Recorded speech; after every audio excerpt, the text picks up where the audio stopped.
قسم کی تعریفات، بڑائی، بزرگی، کبریائی، تن تنہا، اکیلے بلا شرکت غیر اس اللہ رب العالمین کے لیے لائق و زیبا ہے جو ہم تمام انسانوں کا، جنوں کا اور اس کائنات میں رہنے والی تمام مخلوقات کا اکیلے تن تنہا خالق ہے، مالک ہے، پالنہار ہے، کہ جس نے بغیر کسی سابقہ نمونے کے اس کائنات کو اور اس میں رہنے والی تمام مخلوقات کو وجود بخشا،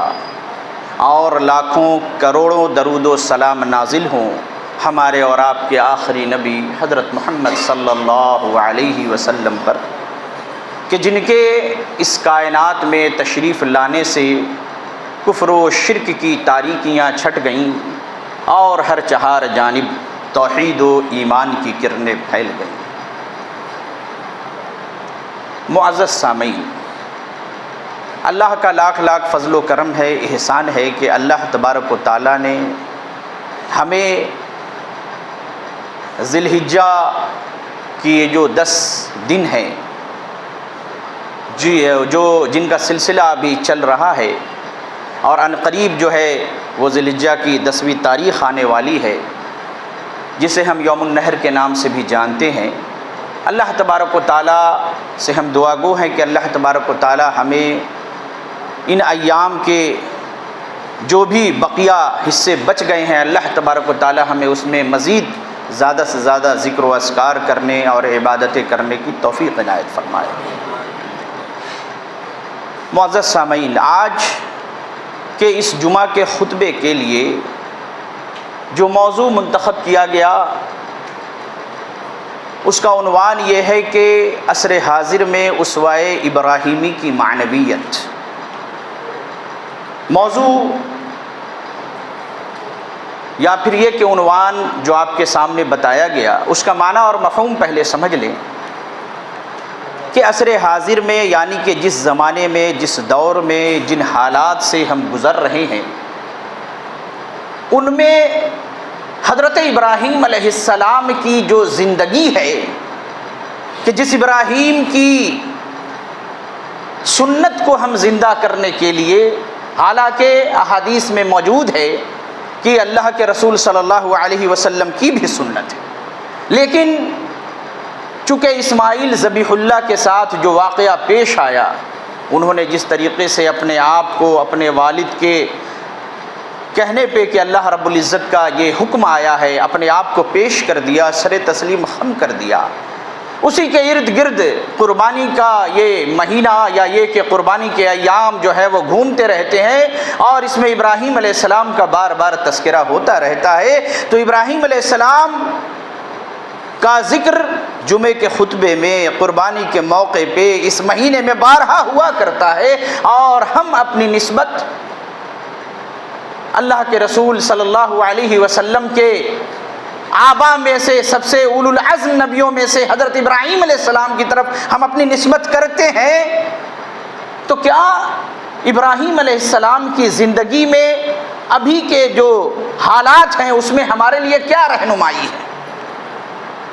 آپ قرآن کریم پہ جب غور کریں گے تو آپ یہ پائیں گے کہ سورہ انعام کے اندر اللہ رب العزت نے 17 انبیاء کا ذکر فرمایا۔ 17 نبیوں کا ذکر کرنے کے بعد عمومی طور پر ایک بات یہ کہی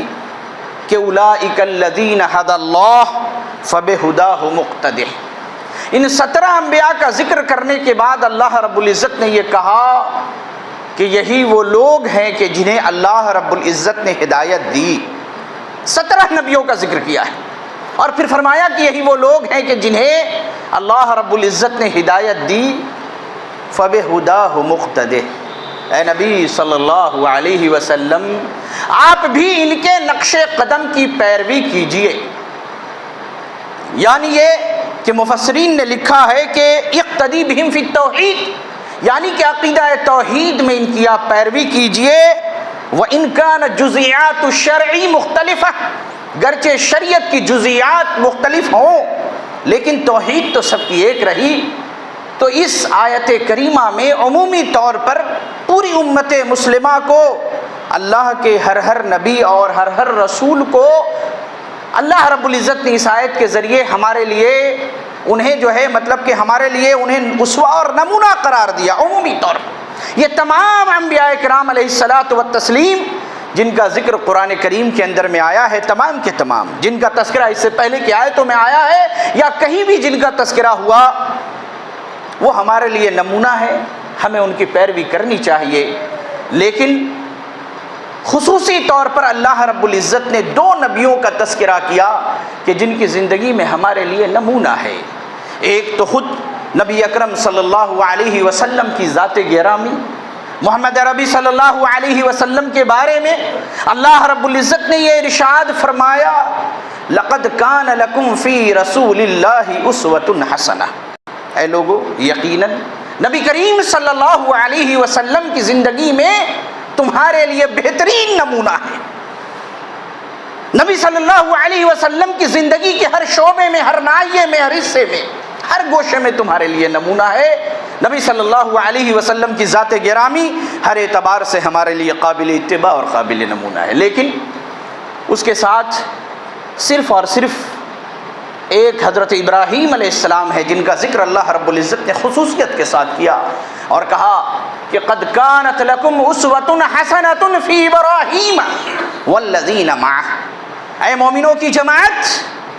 قد کانت لکم اسوۃ حسنہ فی ابراہیم،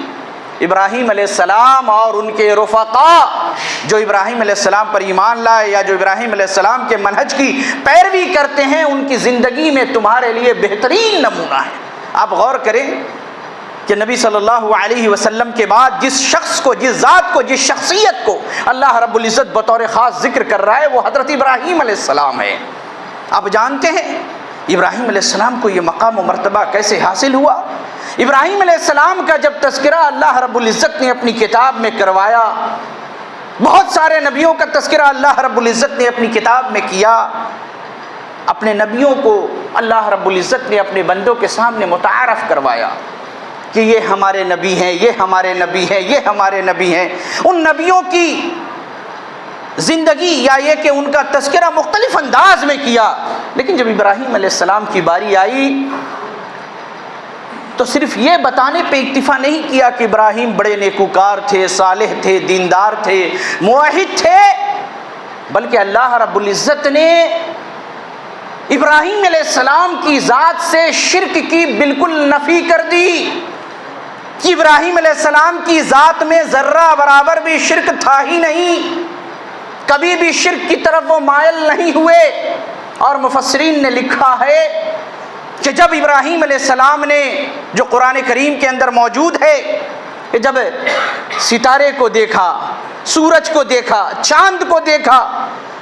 اور یہ جو ذکر ہے کہ ھذا ربی